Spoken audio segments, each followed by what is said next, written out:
चोखा महाराज तुम्हाला माहित आहे जातीहीन म्हणजे त्या काळी त्यांना नुसतं पायरीला सुद्धा मंदिराच्या स्पर्श नाही करू शकत होते. त्यांना मंदिरात जाणं तर सोडा, पण पायरीला सुद्धा स्पर्श नाही.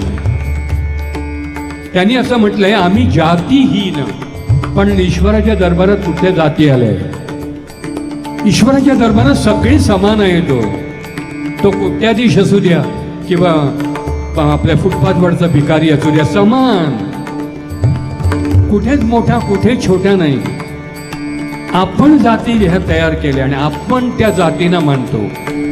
मला सांगा, जर ईश्वराने जाती मांडल्या असत्या तर रोहिदास सांभार त्याच्याकडे पांडुरंग गेले असते का? सजन कसाई बकरे कापणारा याला विठ्ठल प्रसन्न झाले असते का? सावता माळी याला विठ्ठल प्रसन्न झाले असते का? चोखा महार पण याला विठ्ठल प्रसन्न झाले असते का? विठ्ठल फक्त आपल्या आतला भाव बघतात.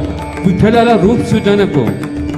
अजित कडकडे किती स्मार्ट आहे, अजित कडकडे किती सुंदर आहे, काही नको. अजित कडकडे कुरूप असू द्या, आतला भाव त्याचा कसा आहे हे पांडुरंग बघतो.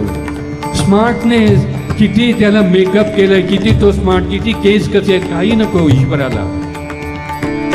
एक भाव तोची देव म्हणून सांगितलंय. काय सांगितलंय? भाव तोची देव.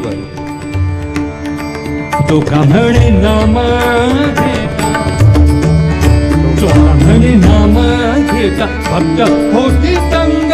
तो का म्हणे नाम घेता भक्त होती दंग. चोखा म्हणे नाम घेता भक्त होती दंग.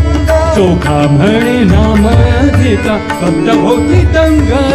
नाथा घरी नाते माझा सखा पांडुरंग. नाथा घरी नाते माझा सखा